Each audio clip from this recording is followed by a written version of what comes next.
manipulador. A No. ver, ¿de qué va? Es un asunto del que me da yuyu hablar desde hace muchísimos años, no porque tenga miedo o temor, sino porque creo que no lleva a ninguna parte y porque además uno tiene la sensación de que pierde el tiempo cuando habla de asuntos donde desde la partida comienzas del principio de que en el término medio está la razón. Oye, pero qué intriga, ¿qué será el tema? Pues el conflicto más largo e inacabable de la humanidad, el conflicto de Israel y Palestina. ¿Os acordáis que cuando surgió toda esta movida de última generación tras el ataque terrorista y la masacre humana que hicieron los salvajes de Hamás El festival aquel. en el territorio de Israel? Tras aquello, al día siguiente, os trasladé mi absoluta pereza para tratar en antena el conflicto de Israel y Palestina y os expliqué por qué. He leído mucho, he visto mucho, es un asunto del que he llevado a cabo un seguimiento por placer, por hobby, igual que el asunto del conflicto de Irlanda o el asunto de ETA. Son tres asuntos que cuando me leía un libro, pues tiraba por uno de esos tres asuntos. Mi padre decía que estaba obsesionado. Y como aprendí demasiado pronto que es un conflicto que no tiene solución, que tienen razón los dos, y que a la vez la han perdido por completo en más de una ocasión ambas partes, pues ¿para qué me iba a poner yo aquí a filosofar sobre el conflicto de Palestina e Israel y más, cuando encima yo que lo vivía, que lo leía, que lo seguía, en la prensa diaria, yo abría siempre las noticias, el periódico, se lo he contado a Pedro 1000 veces, yo cogía un periódico y me iba a Nacional a buscar noticias sobre ETA, años 80, años 90, finales de los 70, y de ahí me iba a Internacional a buscar a ver si había algo de Irlanda o algo del conflicto de Israel y Palestina. Me encantaba.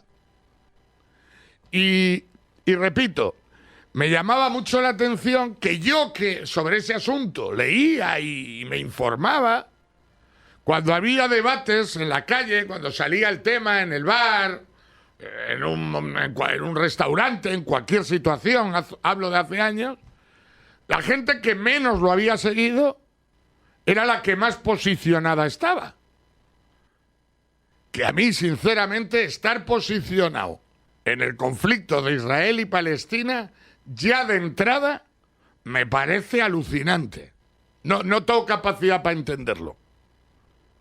O sea, no entiendo que alguien esté posicionado claramente con Palestina o con Israel. Es que no lo entiendo.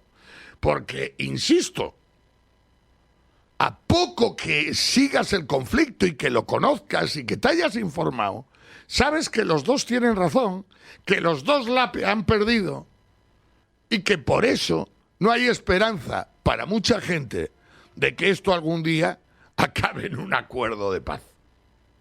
No la hay. Esto es un pan con hostias que montaron los británicos en el comienzo del siglo XX para dejar contentas a las dos partes, y lo que dejaron allí es un pifostio montado que no va a tener nunca solución. Y la prueba clara de que no va a tener nunca solución, porque de ese conflicto viven millones de personas y hay muchos intereses detrás de ese conflicto en la zona.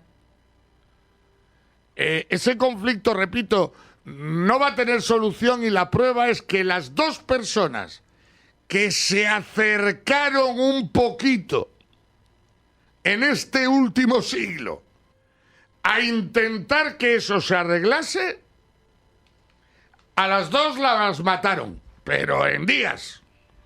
Una, el primer ministro de Israel, Rabin, que alcanzó un acuerdo en Estados Unidos, el más serio, el más esperanzador, el momento en el que más cerca se ha estado de una posible paz en Palestina, y llegó a Israel y en 4 días le mataron. Y el otro fue el presidente de Egipto. ¿Cómo se llamaba? Amur el Sadat. Amur el Sadat. Que quiso también hacer algo por reconocer al Estado palestino y llegar a un acuerdo, y se le pelaron, vamos, pero pelado. No la hay. Entonces, que la gente en un conflicto como este se posicione abiertamente en un lado o en otro, a mí es que me llama poderosísimamente la atención. Es que me cuesta la hostia entenderlo. Muchísimo. Y ya, ni os cuento que el presidente de mi país aparezca ahora con la gallola esta mental, el oportunismo, el populismo, la demagogia, la irresponsabilidad de que España reconozca el Estado palestino. Primero, no es una cuestión ideológica. Alguien puede pensar,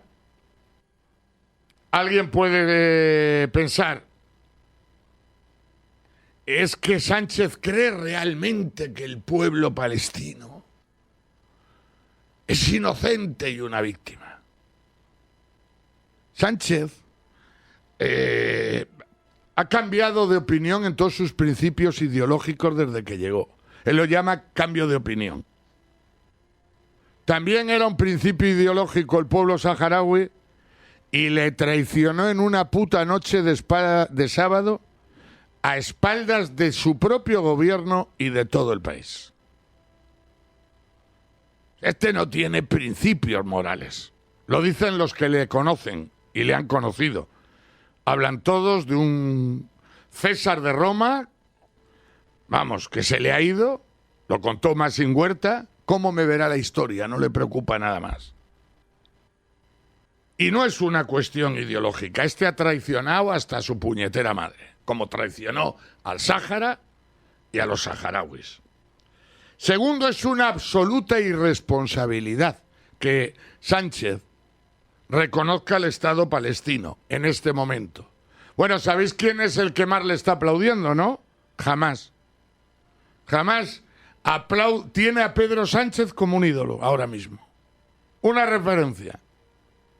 Cuando a ti un grupo de criminales del siglo XIV, porque estos son criminales del siglo XIV, te aplaude, es imposible que vayas por el camino correcto. Pedir ahora el reconocimiento del Estado palestino, como han dicho varios analistas, es premiar la salvajada de atentado terrorista que hicieron los palestinos en Israel. Este no es el momento. Estarías premiando el terrorismo, estarías premiando la matanza, estarías premiando la barbarie. Para castigar a Israel y su posición de fuerza desmedida, estarías premiando la absoluta barbarie.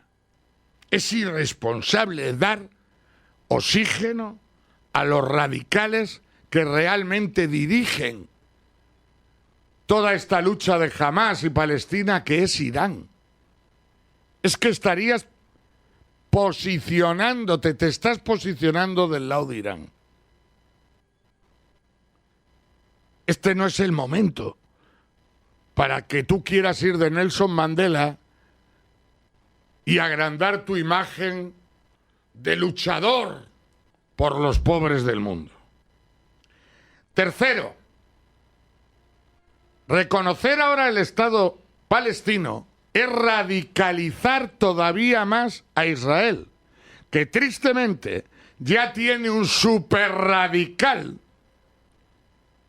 como Netanyahu al frente. ¿Qué más quiere Netanyahu que le alimentes con reconocimientos del Estado de Palestina? Estás alimentando la radicalidad de Israel. Y si realmente tuvieses intenciones de colaborar en la paz,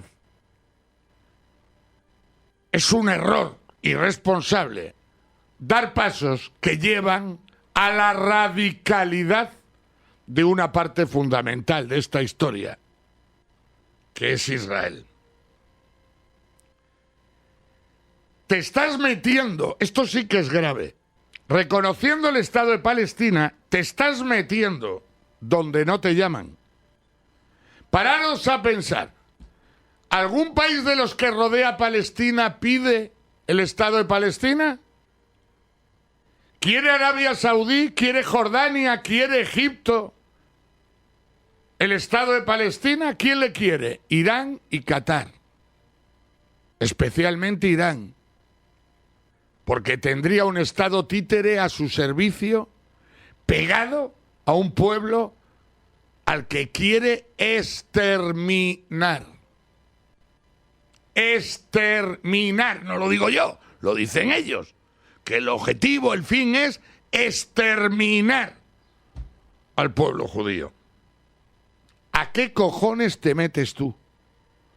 Si los que están allí no piden el reconocimiento hoy en día, el reconocimiento del Estado palestino, ¿qué cojones haces tú desde España moviendo el avispero de Egipto, de Arabia Saudí, de Jordania y de esos países que se fían hoy más de Israel que de Irán? Porque hay una realidad que se cuenta poco, y es que varios países de la zona se fían más de Israel que de Irán. Por eso no piden el Estado palestino, por eso no piden un Estado títere de Irán. Y vas tú, Pedro Sánchez, desde España, a reconocer el pueblo palestino. Repito, en aquella zona el único que lo intentó, Amur el Sadat, le pelaron en 4 días. ¿A qué cojones tienes tú que mover ese avispero? ¿Por qué cojones tienes que enfadar a Israel innecesariamente, no siendo equidistante? ¿Por qué cojones te tienes que enfrentar a Estados Unidos? ¿Por qué cojones tienes que incomodar la situación de España a nivel internacional? ¿Por qué? Con Estados Unidos y con Israel por lo menos tienes un estilo de vida acorde y negocios. ¿Qué cojones tienes con Hamás y con Irán? Terror. Terror. Nada más que terror. Y es que a Sánchez se la pela a Palestina. Vamos, si se la pela a España, que la lleva vendiendo 5 años, imaginad lo que le importa a Palestina. Y a Sánchez se la pelan los palestinos, como se la pelaron los saharauis, y se la pelaron los españoles cuando morían por miles por una pandemia, y nos decían en la tele que durmiésemos tranquilos, que estaban tomando las decisiones claves para salvar vidas un comité de expertos científicos, y las tomaba él y su puñetera madre. Es acojonante. Y una liebre más. Milei, Palestina, y nadie habla de cómo está embargando el país y de cómo está llevando el país hacia una pérdida absoluta de autoestima, incluso de imagen internacional. Ya Zapatero se encargó de laminar y de destruir caminos. Este no sé si dejará uno en pie. Por cierto, y por terminar, todos los que se posicionan, todos los que os posicionáis abiertamente, que es la polla, que en un conflicto como este, que ni los expertos mundiales tienen capacidad de posicionarse, los que os posicionáis claramente, es que es una encuesta, si me permitís hacer una encuesta en vivo y en directo. Todos los que os posicionáis claramente en este conflicto, especialmente todos los que os posicionáis en favor de Palestina, los que vais el pañuelo palestino, todos los que Palestina, que yo lo respeto mucho, ¿eh? A mí como si te follas elefantes, a mí me da igual. Allá cada uno con su mochila. Pero me gustaría preguntaros, si tenéis que ir a vivir allí, si tuvieseis que ir a vivir allí, ¿dónde viviríais? ¿En Cisjordania? Ya no os digo en Gaza, no, que eso sería hacer trampas. ¿Dónde viviríais? ¿En Cisjordania o en Tel Aviv? Los gays, el colectivo LGTBI, por el que Sánchez se acuesta todos los días pensando en ellos, no sé si por los negocios del suegro, pero al menos todos los días se acuesta pensando en el colectivo LGTBI. ¿Dónde viviríais? ¿En Israel o en Palestina? Y las mujeres que sois tan pro-palestinas, ¿dónde viviríais? ¿En Israel o en Palestina? ¿En Tel Aviv o en Cisjordania? Es más, dado que es evidente que tanto Palestina como Israel están sostenidos por Irán y por Estados Unidos, principalmente, ¿dónde viviríais los del colectivo LGTBI, las mujeres, los artistas, los intelectuales, que lloráis en la soledad por el pueblo palestino? ¿Dónde viviríais? ¿En Kentucky o en Teherán? ¿En Miami, California? ¿O en cualquier ciudad de Irán? No tengo más preguntas, señoría.